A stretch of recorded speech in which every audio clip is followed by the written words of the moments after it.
Yeah, we're Sage Against the Machine. I'm Joshua. I'm Isaac. And we have a guest today. Oh, I'm Regan Jacobs. Yes. And so this is an exclusive for us. Regan, why don't you give us a little bit of your bio, your work history, and tell everybody why you're here. Okay. So, well, I started out as a journalist in Montreal, fresh out of J school.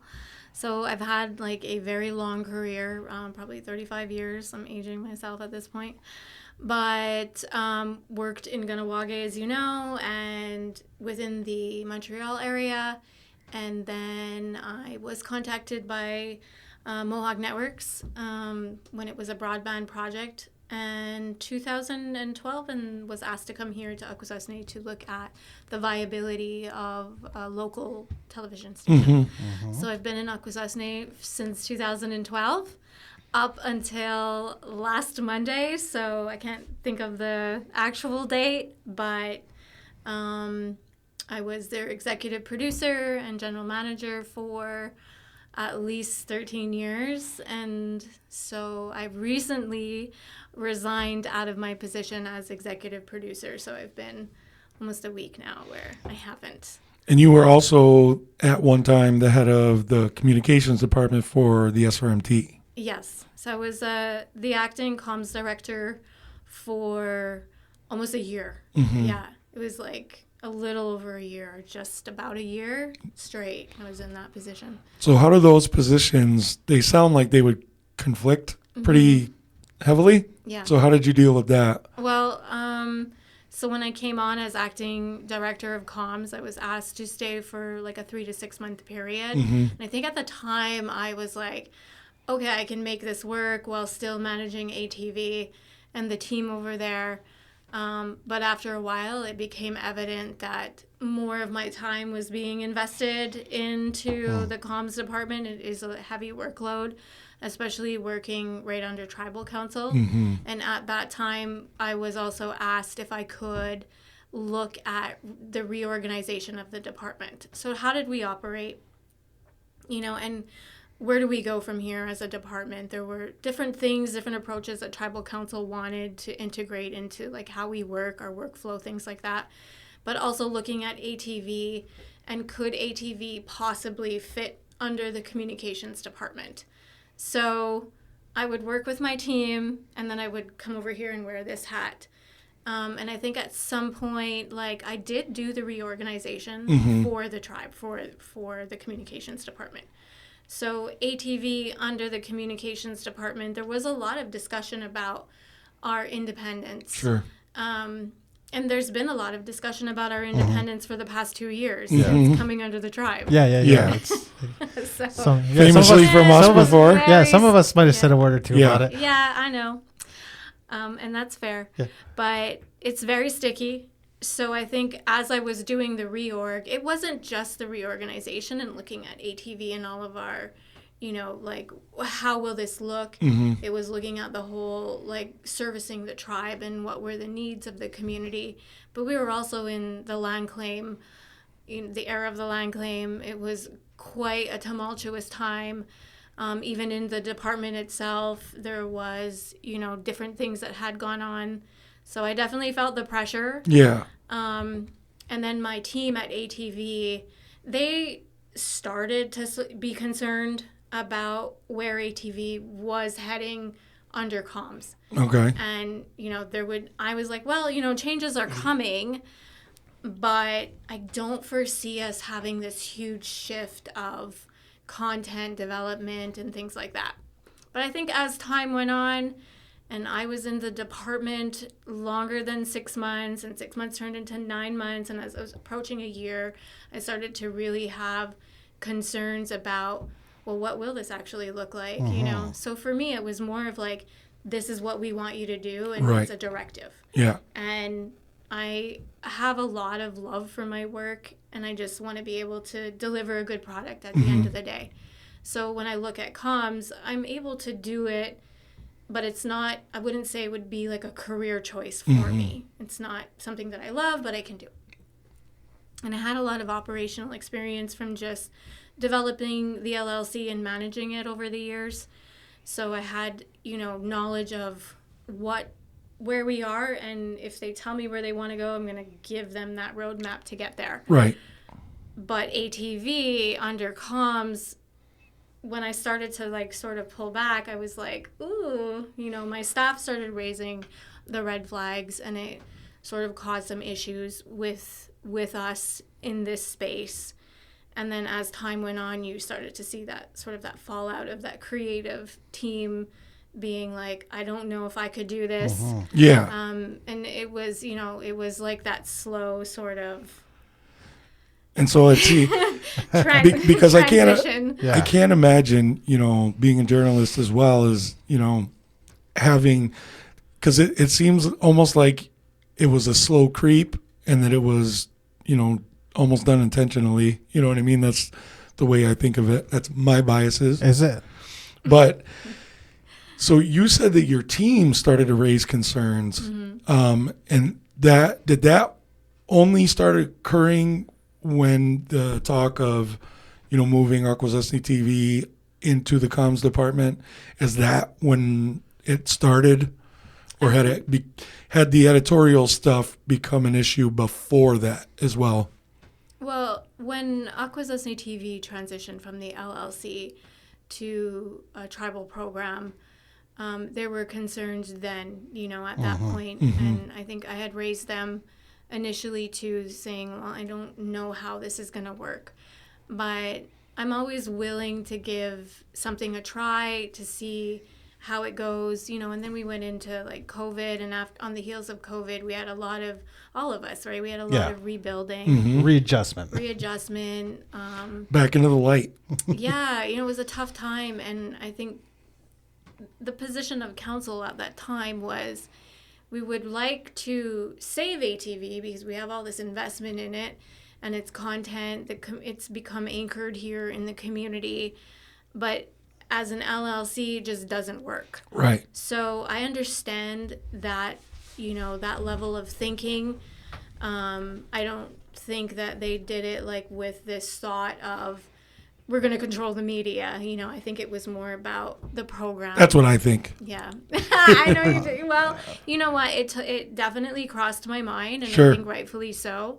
But as time has gone on, there's been some issues that come up where there's an overstep but now that you're in this position of being directly under tribal council, directly under the chief of staff, overseeing ATV, there was a lot of issues over the years that, that where there were certain things that we could report on, certain things that we couldn't report on. Can you speak about some of those? I mean, it was gray. It was a lot But of what gray. were some of the issues that were gray? Just certain stories that we weren't able to report on, that you would see more mainstream news hitting. But when it came to us being able to do that, it was very gray, and that's where a lot of that discussion started happening, because the program itself, Akwesasne TV, became more about language and culture and revitalization, and also putting us in a good light, but servicing the other programs. So what were they doing? Highlighting, what the other programs and services were doing, and that of tribal council. So I feel like I swam in those murky waters, for the last 2 years or so, and had a lot of tumultuous conversations with council that were, about this issue. Yeah. Why this or why that. And I think that even when I was governed by a board of directors, it was always discussion over editorial content, who had control, what we can report on. So the politics, there was really no way of getting away from it ultimately. So you just learn to sort of skate in this Well, I mean, than ice. it's Journalistically speaking. right, Yeah. and that's the thing that, you know, for you to be able to compartmentalize, you know what I mean, or segregate those things from each other, that had to be incredibly difficult, right? Yeah. So when you came on board with Akwesasne TV, was the vision for you that Akwesasne TV would become like an investigative, you know, would dig into the local stories and, you know, kind of get a community perspective on that so that, you know, those things are brought to light? I mean, was that what you had envisioned it to be at first? I think that it was clear from the beginning that there was this need to create a venue that would highlight the language and the culture and the life of the community. Mm-hmm. And then in that revenue generating model, because we were an LLC, we did have a capital investment, you know, that at some point has to be repaid back when you have to make money. So when you look at the model of how do you monetize news or monetize a station, it's Right. always through the news department or the investigative department, Mm-hmm. because like people will pay to watch certain things more than others traditionally. How come they don't pay for it? Well, whatever. That's another sense. Sorry. No, it's good.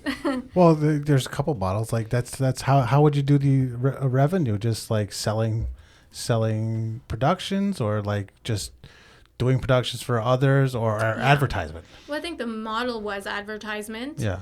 And then also doing productions for other people, other companies, and then monetizing our platform. So the Akwesasnetv.com site, looking at ways of, having a subscription and having people buy the stories. Like any other media right now that's looking at monetization, if you look at New York Times or even certain fractions of CBC, 60 Minutes, they're all monetizing to a certain degree. So this was something that we had talked about years ago. But in order to do that, you have to be able to create content that people want to buy, want to watch. And here, it's niche, right? It's Indigenous. Yeah. It's in the North Country. So traditionally speaking, a lot of the things that we would monetize normally would be some of those more tumultuous issues. So Right. politics, for one. Investigation into policing issues, border, drug crimes, things like that. All the fun things. Yes, all the... The kind of shit that I like. Kind of shit that makes good movies. Yeah. So if you're a journalist, most journalists will come up through news and to feature things like that. They, you learn how to move in these really tough areas. And if you don't like it, you get out and you do something else. Right. You find your niche, but it's a good place to start. And I think that there's a lot of value in news production in terms of the true reflection of community life and what's happening in the community, and people deserve to know. They should know, and if anyone's going to report on our issues, it should be us.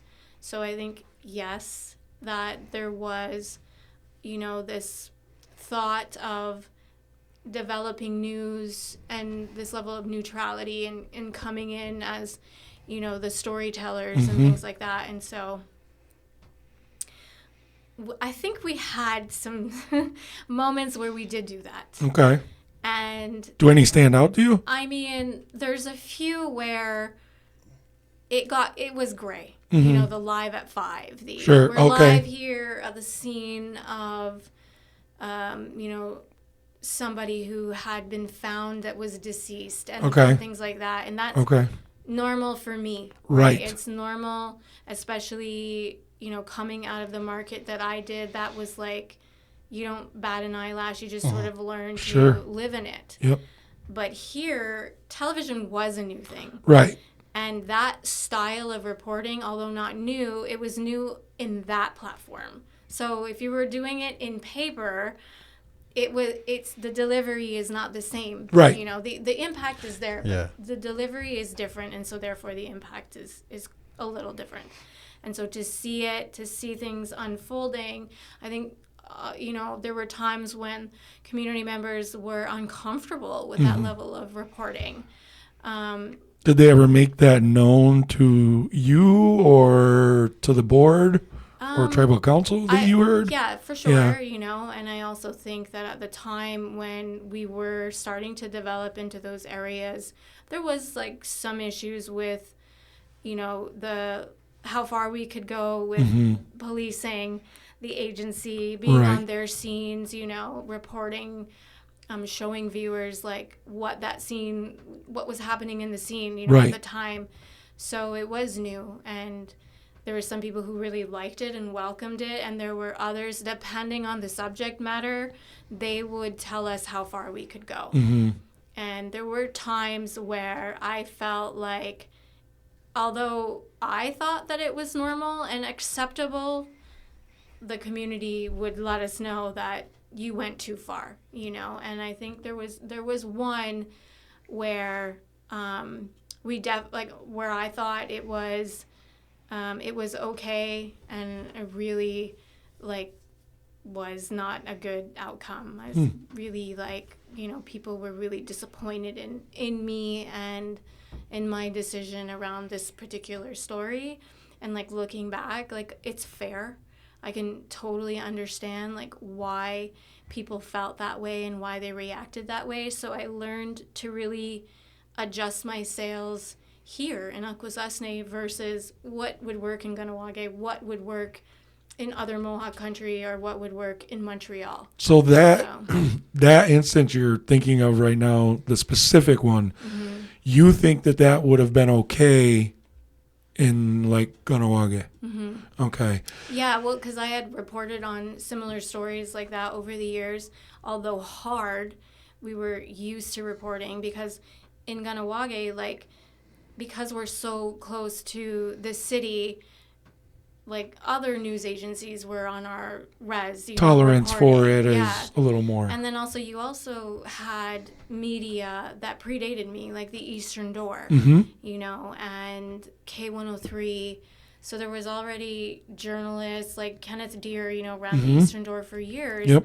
And he would go in on things, and I had worked for him for a little bit. And so I kind of knew that was what people wanted. And so over the years, running Mohawk TV, I had a good gauge of what people would want. And if they were unhappy, they would tell me, and we would move in that too. But here it was a little different. It was So Akwesasne is soft. I wouldn't say soft. I would. I'd say entitled. Yeah. We're from here. We could say that. Yeah. And how much of criticism was three loud voices compared to yeah. Compared to many who could either Yeah. not care at all or were fine with it. I think certain things are too sensitive. So, people are sensitive, not too sensitive. The subject matter is too sensitive. So, anything around families or, losing loved ones and things like that, here it's different. Not to say, back in Kahnawake that we're not I've heard they're sensitive, hard-hearted people. But we no definitely souls, I think is what I heard. are more Similar to Russians. And they talk weird. Apparently. But, in that respect, so I kind of learned what to do, what not to do, and have done, tried to do a good job without apologizing, because I also think, this is just me doing my job.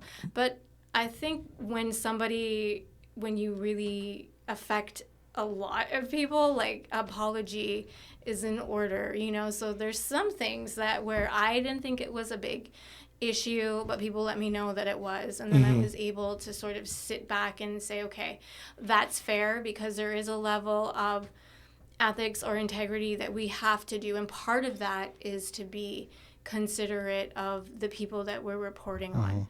And that's not always easy, because as a journalist, you're well, no, I'm just doing my job. Yeah. But Community standards. Yeah. And see, and that for me is where I couldn't do what you did. I couldn't, because in my mind, and I know there's a lot of people in Akwesasne who would think the same way as me, is, you're a journalist. it's one thing, if it's made clear, Akwesasne TV is more along the, we're not going to delve into these things, but, then on the other hand, I think that we're losing something because we have a TV station and we have an opportunity to do these things, So, and like Josh said, that's a question that I would wonder too, is like, okay, so, you get a group of these people who, are telling you that they're not happy with this content, but even that group, that could be, it's probably just a fraction of the community, because you had mentioned that, like if a deceased body was found, if a deceased person was found, in the river or whatever. Now, from my perspective, I would love it if we had a TV station that would go and investigate that, and just to, what I mean, to try to flesh out everything. I think that's what, kind of more where you come from too. Yeah. But I just, I wonder, the thing for me is I don't want to see our, journalistic outlets that we do have, because Indian time is gone now. I wouldn't want to see them nerfed, and like, is that something that you were, that must have conflicted you as well, right? Yeah, for sure. I don't have, if I've had a misstep with reporting, it might take me some time to get there, but I will. Mm-hmm. And there's things that I've definitely thought I could have handled that better, because I think that that's a good leader and a strong journalist can look at their work and say, okay, I can take a level of criticism. I'm out here in the community and our work is a reflection of community life. So if there's something that people don't agree with, I definitely will consider that. And, over the years, I think just that level of adjusting to Akwesasne and the community and getting to know people, right. I understand why sometimes they were like, that doesn't work here, and I've learned. So, but it doesn't defeat the fact that overall, I would love to see, this community have a very neutral way of, understanding the news, delivering the news. They really deserve that. There's a lot of issues that impact community life, and, there should be a level of transparency to Akwesasne. They deserve that. And so it's not always easy to do that type of work, because somebody could be hurt or affected families. As a journalist, somebody's always going to, and you have to go forward. You have to. So you learn to live in this, and it's not easy. Mm-hmm. So, any story of importance at all is going to affect somebody, probably negatively. Yeah, and you have to know how far you can go, and I think that you never really, really know, to be honest. Your work will change all the time. So with the community and the different generations, people receiving, that delivery differently, it's, you adjust, you learn to adjust. So. And I can see, I can understand, like I had said, if Akwesasne TV was, you guys get the feedback and, it's more geared towards this. That's why, it was interesting to me when you were wanting to come on the show, is that this is an opportunity where, we're talking about media overall in Akwesasne, and I think you're right that the community does deserve to have an independent, truly journalistic, with a journalistic outlet with a lot of integrity, professionalism, and so, that's something that I think, it's something that we can expand on. And so where are you at with that? I know you just resigned, so you need a little time to decompress. Yeah. But what kind of vision do you have for that? And I find it interesting too that, it's somebody from another community who is really wanting to advocate for this in our community, because you coming from Kahnawake and you see this hole that we don't have, and Akwesasne TV wasn't that wasn't going to be, they weren't going to let that be the place for that kind of stuff to happen. For sure.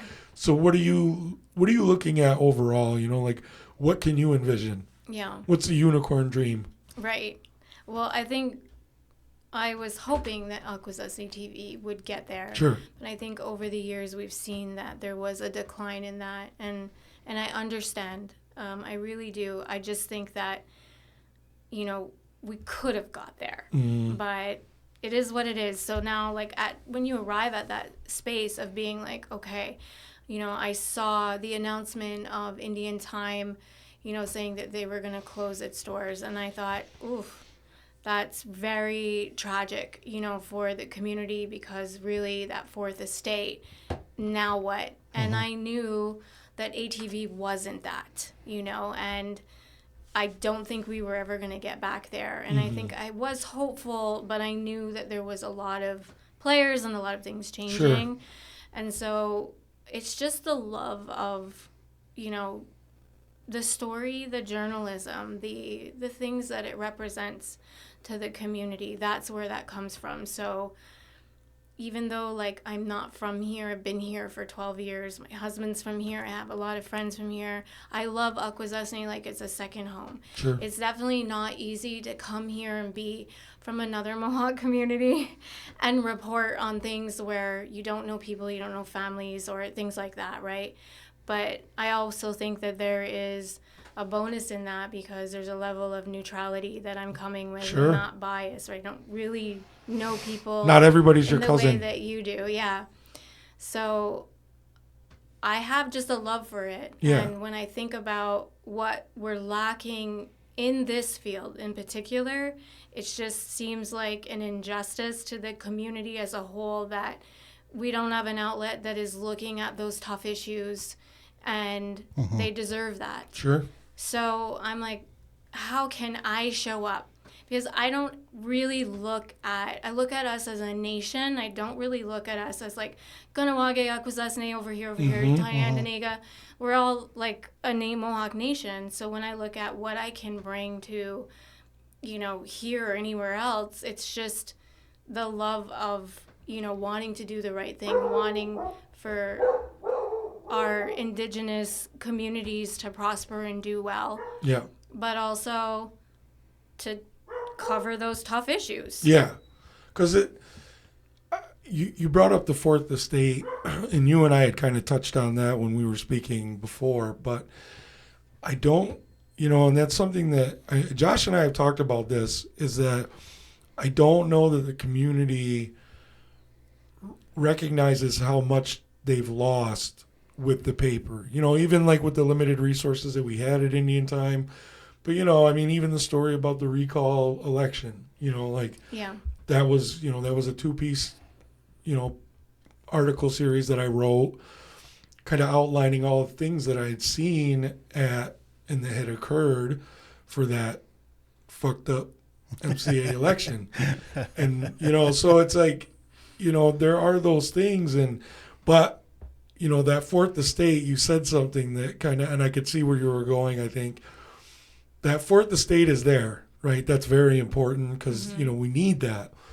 But there is also, you're a journalist, there's this super rush that comes when, you catch on to something, and it's got to be super, because I see it now. Like, I'm not working at the paper anymore, so all people still contact me and they'll give me a tip, Yeah. and I start feeling that feeling, and it's like, oh, I want to go after this so bad. Yeah. That's got to be, that's got to be something that's in you too, right? Like, just that rush that's like you want to go dig it all up and tell everybody. You have to have like an innate feeling to do this type of work. I remember when I was like in J school, and it was like our first week, and one of our professors come in, and he was like, if you think that you're gonna work a 9-to-5 job in this field, you should get up and leave now. He's like, more than half of you won't even make it in this field. I guarantee if I look down 3 or 4 years after you graduate, you'll be working in something else. Communication. And I just remember being like, oh my God, you know, and he was so honest with that with this type of work, that you will work your ass off, and you have to have that drive of like, I'm gonna get this story, I'm gonna dig until I can't dig no more, and the story comes out, you know, and because you're representing people and the truth, so you have to want to be there though, you know, because it is tough. It is. So I just remember him saying that, and he wasn't wrong, you know. He just like should have added all kind of other stuff, like you're going to be poor. Yes. You know, you're going to work crazy hours, 7 days a week, 365 days a year. You're going to want to have fucking show up in rain, snow, like, you know, it doesn't matter the environment. You're going to get arrested possibly. Like, you know, you have to want to do the work. And I think that over the years, like, I've definitely had these same conversations, like, with my team, where... You said get arrested. Yeah. Was that a dig at me? No. But that, yeah, I mean, it is your experience, right? Yeah. You know, Hey, you might even get shot with a rubber bullet. Hey. That happened in LA yesterday. Yeah? Yeah. The journalist got shot and the cop just pointed right at her. Yeah, in LA, yeah. She was reporting. She was on camera. Whap. Oh, really? Oh, I did yeah. not see that. She had the jacket on, right? She had everything. Yeah. She was clearly a reporter. He looked. He looked and whack. Yeah, I mean, That's crazy. Because that's something that, like, you know, I mean, everybody who listens to this show knows I got arrested covering the story out on Barnhart, right? But so, like what Josh said, you know, a journalist clearly identified as press, gets shot with a rubber bullet, targeted on purpose, with clear intent. Is that something that, you know, I mean, like, that's something else that I think the audience could hear from you, is your thoughts on the what appears to me to be, and I mean, you probably know Press Freedom Tracker and all that. They cover the incidents of, you know, journalists getting arrested and stuff. Is that something that, you know, you've noticed and like that concerns you? Because that fourth estate, if people, you know, if you're already going to be poor and you're going to work every day, you know, of the Unless week. you go to the big leagues. Which I mean, if you don't go to an Ivy, that's rare. But anyway, so I mean, like, is that something that you see that, you know, concerns you? Because I mean, even me getting arrested, that's local. You know what I mean? So these things can happen. Yeah. You don't think they can. Yeah. You know, you'd figure it would happen in LA or whatever. But is that something that you see that, you know what I mean, you're worried about? It's definitely, like, been trending. Yes. But I think that, you know, when we were, like, going through school, when I was going through school, we did a lot of discussions around, like, the press and the law. And that focused a lot on liability, libel, defamation, things like that. But also when you're on a scene and the level of integrity that you have to have on a scene. And the parameters that you, even as a journalist, that you still have to have on a scene, which I believe a lot of journalists try. But, you know, there's always the exception to that where somebody pushes, somebody, you know, and so when you're dealing with egos and law enforcement and government, you're going to, you know, you're going to see that come out. There's always going to be somebody who pushes in those areas, and rightfully so, because it is gray. There's nothing that defines what shouldn't be covered. And freedom of the press, how far does that go on a scene? I think it really depends on the scene and the people that you're dealing with. And if somebody wants to make a point, then they're going to make it, and they're going to overpower you by saying you're getting arrested, or, you know, because they're exercising their authority over it. Comes they're down state to authority. sponsored. It seems to me that the things that are most important to be covered are the things those in charge least want covered. Yeah. And probably the most important to the people at large. And those in power of those situations definitely don't want the people knowing. Yeah. It's been like that. Like, it, you know, it's just like that's like, I think that's been like that forever. Probably. Well, no, I think that's the nature of authority. Yeah, sure, absolutely. It just is, but I think with the rise of more citizen journalism and the rise of social media and things being covered, you know, more extensively than ever before, because those traditional news outlets, everybody had to adjust to, you know, the new ways of just going on a scene and going live. And we never had that before. In the last decade or so, there's been a lot of emergence of different forms of media coming about. And so now it's like, there's all these laws, you know, like you can't film here, you can't do this, you can't go into a state building and film. There's like all kind of craziness. And it really is this, it is concerning, you know, that, well, how far will you go to keep information or sway public opinion or influence, like from an authoritative government, policing, you know, whatever have you, whereas journalists are coming at it, well, we're here on behalf of the public. Right. You know, so we are really just approaching things from two different lenses, you know. It is concerning, but I think we'll always find a way. But if you even just look at the administration, you know, like of late, you know, and all the hand selecting of media people, and that's concerning. Yes. You know? And I think so it's called like, fascism. It's like, well, you know, it's like a whole new state. Well, I don't have, you know. Okay. It's called Nazism. They're on their way. It's just concerning. It is. We know you can't say that the Trump administration is letting Goebbels happen again. You know what I mean? But that, yeah, because, I mean, you know what, though? I actually thought when the White House decided to start picking people from, like, new media, I thought that was pretty cool, you know, because most of the news reporting that I watch now is independent, you know, like Breaking Points, Glenn Greenwald, stuff like that. I mean, Glenn Greenwald is, you know, but I thought that was pretty cool, but then you could see that they were curating for, you know, like a certain right-leaning, you know, like independent media people. So, I mean, that's, you know, that's the concern too, is like, you can still, like, because the press pool there was already very tightly controlled. And so, like, you can open it up to new media, but you're also still, I mean, you can still control that if you're the one in power. But even if you look at the way that higher levels of media function, everything from NBC, you know, to CNN, so they cater to different portions of the country, right? We all think that we're watching national news, but really, you know, all of those headlines and things that come out are specific to those demographics. There's an algorithm to all of it. Yeah, they'll have a different headline, a different newspaper. Chicago Tribune will cover an issue for that specific demographic, even if they're from the same media conglomerate than they would in New York, right? It'll be a completely different headline, photo, everything, but it could be from the same media family, same owners, everything.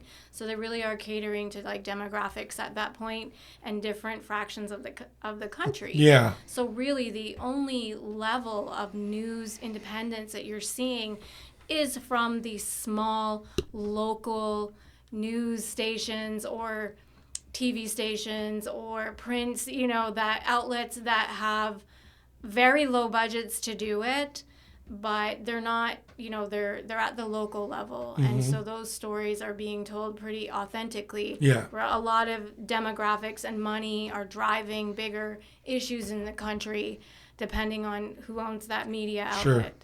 So, I mean, it's sad that when we see these things transpire in our own backyard, it is concerning. And I think that was the conversation that I had been having with tribal council, was where are we going? Right. So even if you want to put us under communications, like, I just don't think and I see you like grinning, right? The writing on the wall, right? I was like very hopeful that we were going to be able to continue on with some level of independence. Yeah. But it became evident at some point in the last, I want to say like October, November, we really started to get into those tougher conversations. And for me, it was happening prior to that, was just the questioning of, well, if we're going to do this, and what will ATV look like operationally? And then, you know, reporting structurally up to a director.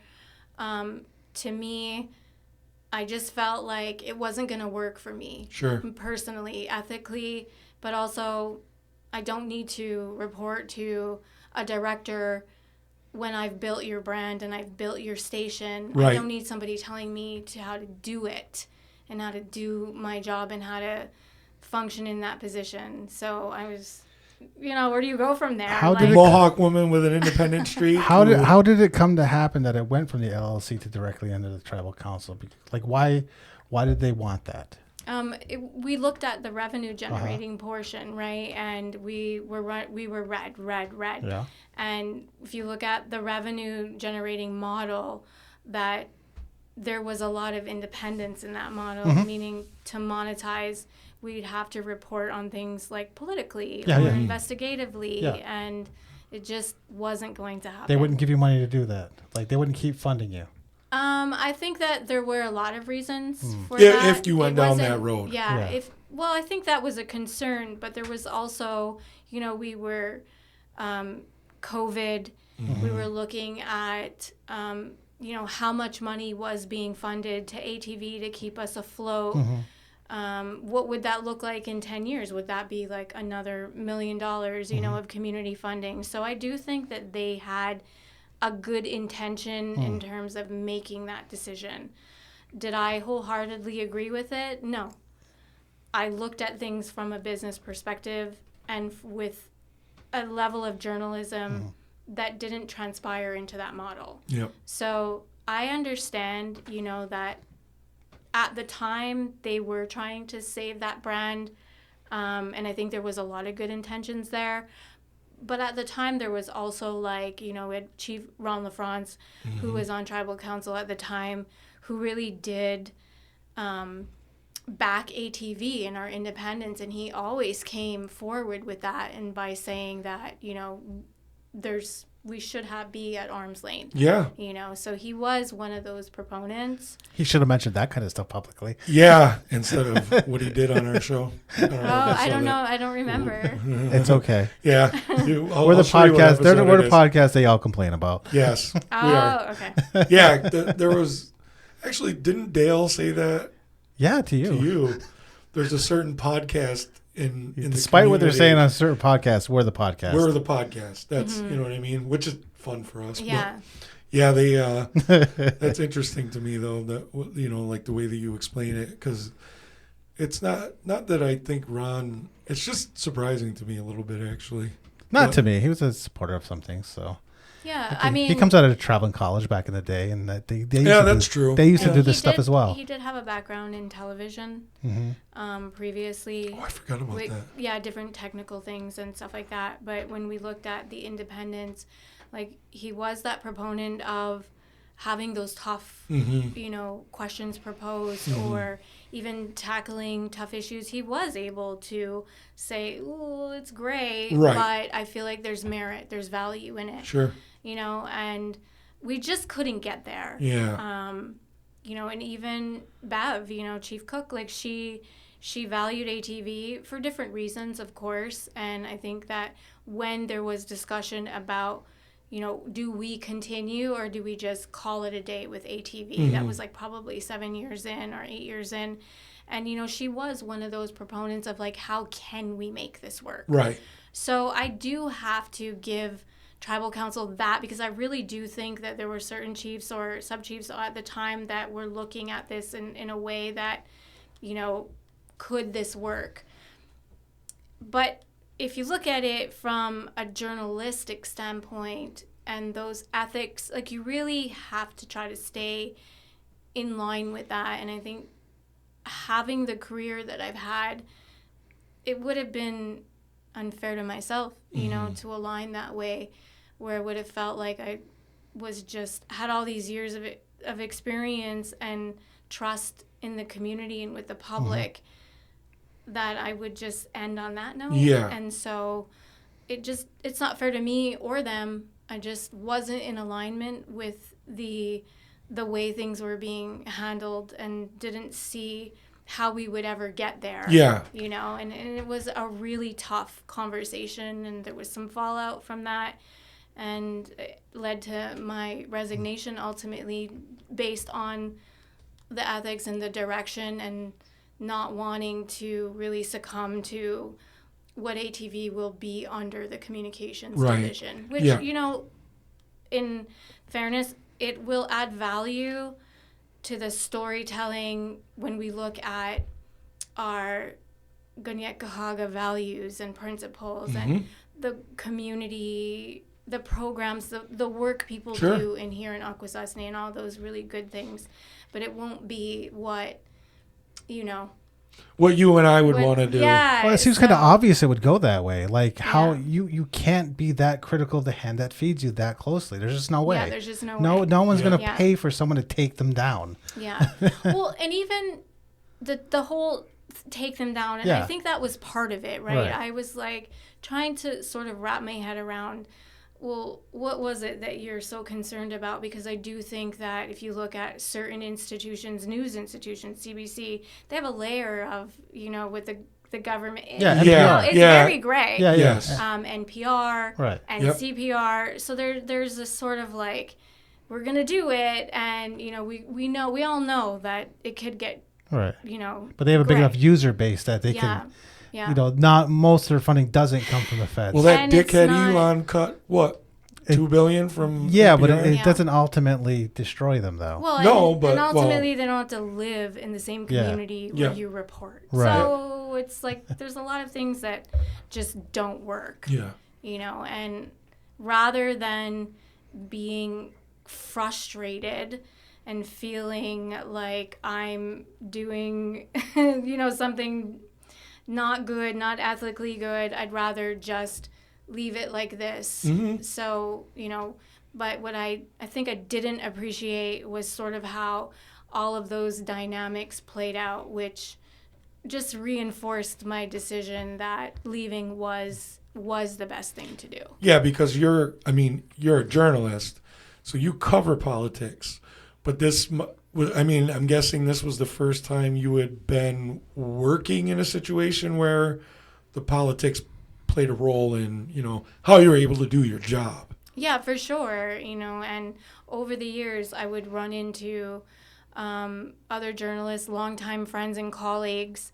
And I remember it was about 2 years ago, or maybe even last year, when we went to cover Kaholi in Montreal. Was that last year? Or I don't like remember. Maybe a year and a half ago, something like that. Yeah, and I had run into Kenneth Deere, okay. You know, down in Montreal, and we were talking, and I said, yeah, I'm here with council, you know, because some of them had been invited to speak, and, you know, an ATV was there, and had a reporter on, and a producer. So, and he looked at me, and he was like, right. He's like, well, because now you're just all PR.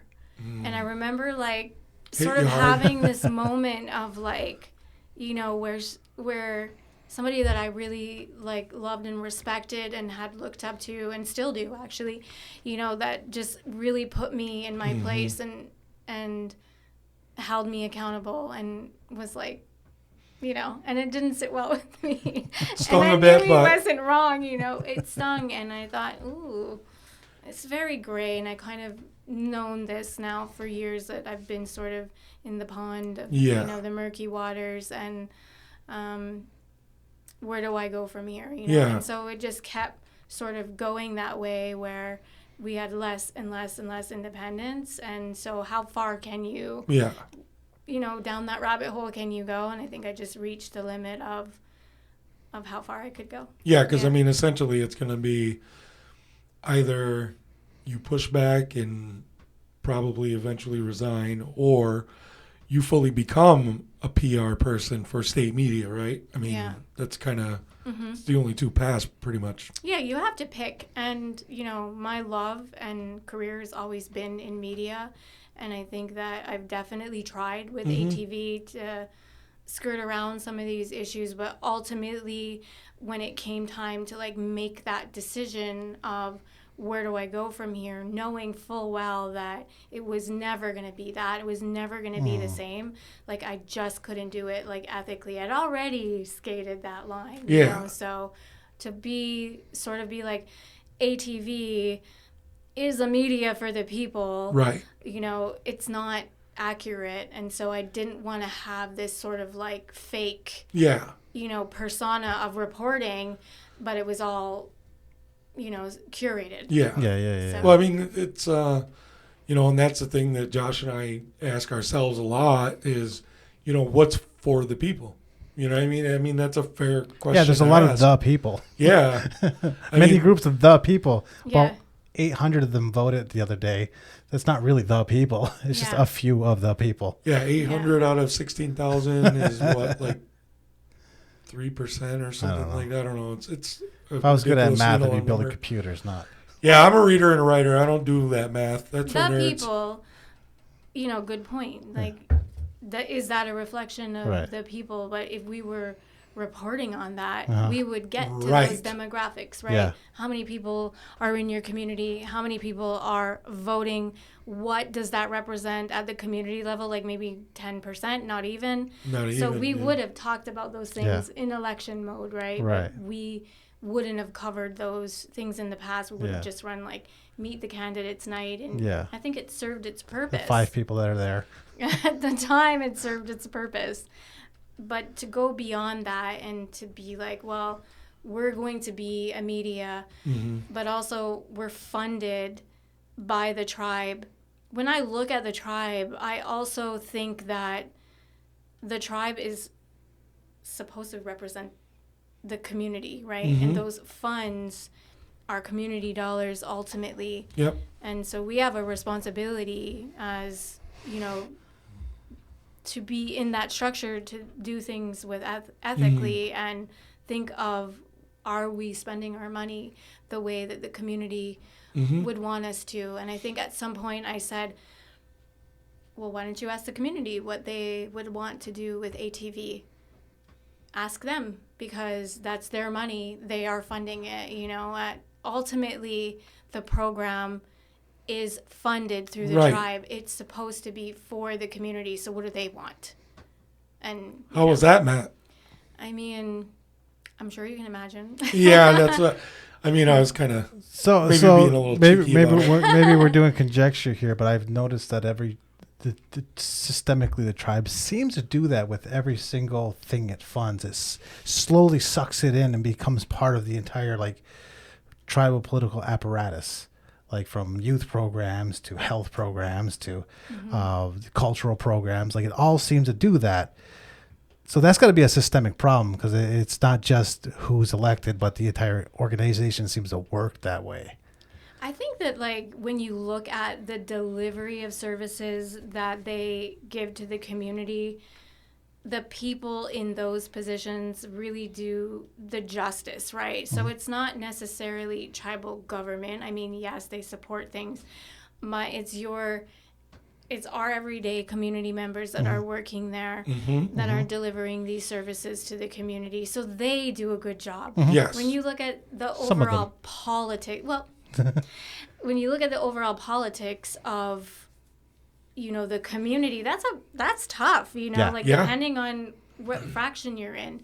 But the tribe and its services and all the people that work there are our relatives, they're our community members. And so I feel like for me, I'm able to separate it. Like, I don't like the politics or some of the politics, but I think administratively, I can take that hat off and be like, my fellow community members are working every day diligently, to give and provide things to the community. The people, yeah. So I'm able to separate it. When it comes to news and media and neutrality and independence, that's the issue. But the organization as a whole, I think I've been a part of that organization for years, and I've had a very good experience working for the tribe in Akwesasne. And I think that being from another res, I've always really just shown up to work. And so I have that always in my mind. And I can be a very hard boss, very driven, especially in this field. But as a whole, because I resigned, it doesn't disqualify all of the good things that I've done with the tribe over the years, or what they've done, right? So I'm not going to make it all negative. And But are there things that they can improve on? Of course, what government can. And I think the people will use their voice, they will tell you, but if we don't have a overall medium for people to use their voice in or to know, then we're not doing justice, right? Yep. So you make a good point, and you're going to say that on your podcast because you are part of the system, the new media that is independent and bringing things to the forefront that you think are important and that serves a purpose in the community. Yeah. So we're, and you were right when you said Josh and I, what we do here, I always say it's commentary. We talk about real things going on, but it's our commentary. It's like journalism adjacent, it's not that hard, straight up reporting where you're going out and you're you know what I mean? You're digging in and then you're reporting back what you find that's factual. I think that what we've come to here is that's what we need. But visit our Patreon enough times and we'll do that. Well, we don't have a Patreon. Most op-eds, this is what your platform is that opinion, editorializing. People love that. And they do, and that's why it exists in every media outlet. You have whole shows that are built just on opinion, politically, social, very hot social, some entire channels. Climates, Fox News. Well, how many people look forward to reading, and I'm not defending the Times or the Post, but when people look forward to reading the editorial page. That's, what I mean? That is, people want to hear what other people think. You know what I mean? That's just human nature. It's clear. So it's not like you're saying, oh, we're a news show. Right. You're saying this is who we are, and we're going to be talking about the issues that affect Akwesasne and beyond. And it's all of our opinion. So now you're clear. You're not trying to be like news and inserting your editorial comments in there, right? That's just not appropriate. So you show up who you are. I think there's value in what you're doing. And I think there's enough room to build on that and look at different formats of news in this day and age. I was hoping that Akwesasne TV would be able to stay, somewhat neutral, and we just couldn't get there, and it is what it is. I think that what was really disappointing for me was even at the permanent forum, with the UN as of late, when they put out a big statement saying that, freedom of information and press, and we have the right to tell our stories in our traditional languages. And, it was just such a great time to be a part of the media, and how tribal councils and our constituents should support it. Yes. And so for this sort of to happen, and I think in their minds, they really do feel like, hey, we're investing into ATV still, and it's Indigenous storytelling, but most of it is PR motivated at this point, right? So are they doing that? So sort of, but is it enough for the community to say that it's a true reflection of life on the I don't think so. Yeah, what's going on? Yeah. No. I don't know. If you're not nefarious, why do you have PR? You shouldn't have to massage anything if you're just being straight up, even if you screw up. Like, everybody makes mistakes, right? Like, why do you have to massage things? As someone who reads the news, I decode the news too, because I know some people are using ChatGPT. I can tell. Or you can tell. Yeah, you can tell. And they're flowering up these press releases, and they're all doing it. And I'm stripping that out when I read the news, because I just want the facts. When I read the news on the radio, I just want the facts. I don't want to. I got 5 adjectives in here because ChatGPT writes that way. Actually, you know what? I was reading, I don't know, but it was saying that, like, in journalism, especially, the more adjectives you use, it's like, that's not the ideal. You know what I mean? You don't want to do that. That's actually sloppy writing. Yeah. You also, like, run the risk of just not having that, like, true authentic representation of something. Yep. It's like very flowery, or and I think there's a lot of value to AI if you use it responsibly. In research and things like that. There's definitely a lot of value. Editing. It makes a decent editor if you use it that way, like to help your voice, not be not your let voice. It be your voice. It's a responsibility thing too, right? For sure. It's an ethics thing still. But I can definitely see like how it has value to cut things like that you've been researching for, and then you're just like, wow, that was cool. It's 10 minutes. It saves time. You have to have that ethics again. So, but the industry is changing, and you're seeing a lot of small local news outlets, and I think that's what people should be concerned about, is that the control of information is getting to be on such like a grand level that the local stories and the people's voices at this level are diminishing over time.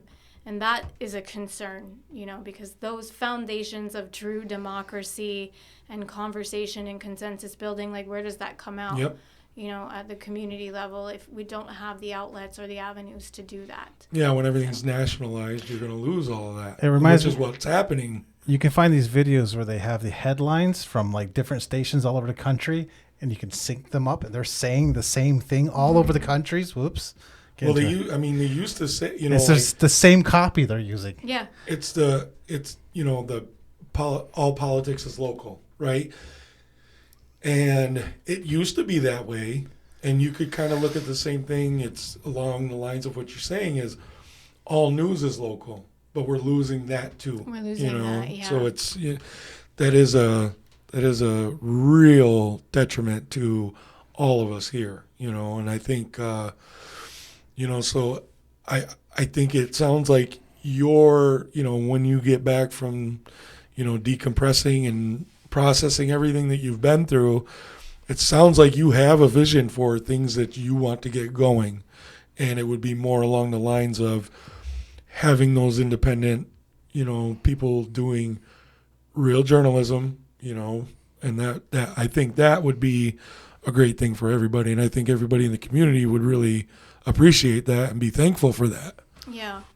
Well, I hope so. I think that it was a tough ending for sure. Like I said, I'm still processing that. I had a lot of great years with ATV. I really did. And when I came here, I had like a lot of things that I was hoping to see come to fruition. And there was a lot of leeway, over the years with different things. But we just couldn't get there. I've had, the opportunity to work with some really great staff over the years, talented, and at the same time building a team of people that didn't have a journalism background, didn't come with, out of school for it, but they had the desire to be, and they had that natural talent that we talk about, right? That storytelling and that creativity. So we were able to like pull it together and make it work, but it didn't come with, without its moments of, like I said, like that really leaning into reporting and that storytelling. And when you have such a creative bunch of people, it can be tumultuous. They need that outlet though, too. They got to have that release, right? Yeah. And I have a different style of doing things and training, and I can be very hard when it comes to details and facts and the style of reporting. So I feel like I'd always come at it from a different way, but my team has taught me a lot over the years too, and I'm grateful for that. But when I think about moving forward and what I hope to see in Akwesasne at some point, it really does just come down to what the community deserves in terms of its news and the transparency from government to the community, policing issues to the community, social issues to the community, and giving people that voice, but doing it with those ethics and that integrity. And what does that look like? I'm not quite sure. So I've had a great career, and I would love to see a younger generation of storytellers come up that have something to be inspired by or look to and feel good about, but they still have to have all those principles and the values. But what does that look like moving forward? Like, I don't know. I have some ideas for sure. It could include you two, you know. Hey. We never know, right? Like, we're here. And, you know, you were telling me a story about when you were at the community meeting and when I was in the acting position, you were like, do you remember that? And I was like, I kind of do, but I also understand, like, where you were coming from. And my job at the time was to try to keep that in check, right? And that felt very foreign for me at that time, but I'm like, well, I have a job to do, though. Yeah, you know. Actually, when that happened, I understood where you were, you know what I mean? You as the communications director at the time, I understood where you were coming from. You know what I mean? Me being a reporter, I was like, you know, like, this is not what I want to hear right now. You know what I mean? But I did understand, because you had said it earlier, and it's true. Even as a journalist, you have to be able to take some of that and, you know, even put yourself in the shoes of the other person and, you know, like, have that self-realization that, you know, just even, like, for me, like, chill out a bit. You know what I mean? Like, that's, you know, and so I do think it would be great to see, you know, what you have, you know, when you have fleshed out some things and all that. I think it would be great to see what you've got going. And us knuckleheads. Yeah. We're always ready. Yeah. Well, I appreciate that. Yes. I think you guys, you know, definitely have developed a good niche in this community for your podcast, and I'm thankful that you had this conversation and had me on, and I don't know. Well, we're very thankful to have you on. Yeah, I appreciate you joining us. It was awesome that you came on, and this was great. Yeah, I like it. Me too. I'm looking forward.